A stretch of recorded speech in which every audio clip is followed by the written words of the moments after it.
Hi everyone. On today's Tech Times podcast, we're lucky to have Sam Wogan, a well-known digital journalist with us. So Sam, what interesting techie topic would you like to talk about today? Hi Brad.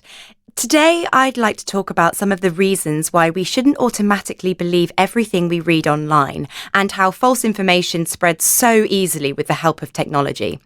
One of the reasons for this is a phenomenon known as circular reporting. Circular reporting? What's that?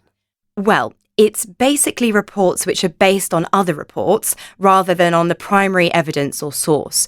To the reader, it looks like the information is coming from several different independent sources, which normally means it can be trusted. But, in actual fact, all the reports are based on each other. Imagine a piece of false information is published, for example on Wikipedia, and then is referenced in a newspaper article or other publication. Then, in turn, the original Wikipedia entry references or quotes the article as validation that the information is true. In a nutshell, it's the confirmation of false information by more than one publication. Okay, let me see if I've understood this correctly. So, someone writes an article on Wikipedia which contains some false information. That's right. False information which is not referenced or checked and in no way is obvious as being false. Okay, and then this false information is copied from Wikipedia by a journalist and included in a newspaper article. Yes, or other type of article, as if it were true information. And then Wikipedia references the newspaper article, which verifies the information in the original Wikipedia article as being true. That's right. And sometimes it's not just one newspaper article that cites the false information.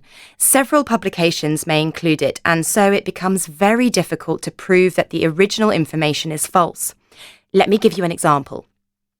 A few years ago, a 17-year-old American student was on holiday with his family in Brazil.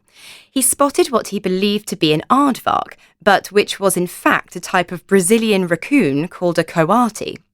When the boy got home after his holiday, he went online and changed the Wikipedia entry by adding the name Brazilian aardvark to the information on the article, as a sort of joke, and then he forgot about it and thought nothing more of it.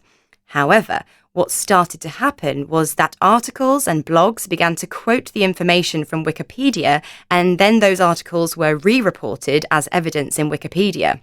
Before long, everyone was talking about the Brazilian aardvark as if it were factual information. So when information makes its way from a Wikipedia page into a published article, the article could be spreading false information without even realising it. Exactly. It makes you wonder how many hoaxes initiated by people in this way have ended up as truths in many people's minds, just because people copy and paste vandalised Wikipedia pages. That's not to say that all information on Wikipedia is false by any means. There's a ton of really valid information there, and it is constantly being updated. Many people consider it to be the most up-to-date and unbiased encyclopedia in the world.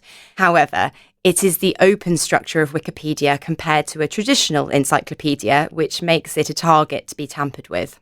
So we just have to be aware that there may be a certain amount of inaccuracies on Wikipedia. Yes, and it's also worth mentioning that circular reporting is not just restricted to harmless information like the Brazilian aardvark. Isn't it? No. For example, some time ago, claims that certain vaccines could cause autism in children were published in a prestigious medical publication by a British surgeon. The problem was that the unsupported claims were picked up by the media and the news spread like wildfire. Soon enough, the general public were understandably concerned about the risks, and huge numbers of parents refused to vaccinate their children. Consequently, in recent years, we have seen an increase in the number of children suffering childhood diseases such as measles. By the time the claims were proven unfounded, the damage was done, and even to this day, some people still believe that there is a link between vaccines and autism. It just goes to show how difficult it is sometimes for the truth to be heard. Absolutely. So, in practical terms, how can we be sure that what we're reading is true? Well, we can take certain steps, such as checking the original source of the information and, if at all possible, checking that the original source is reliable and not just taken from either Wikipedia, Facebook or the media. Right, so we need to be a little more critical and not just believe everything we read online. That's right. Although it's difficult because we want information quickly and immediately, so it's not always viable to spend time checking the sources of information, even though we should. And we should certainly try and reflect on the information and decide ourselves if we think it's true or not. If you feel unsure about the validity of certain information, then there's no harm in looking into it further to check how true it actually is. That's very true. We often take things at face value and don't really take the time to think critically about them.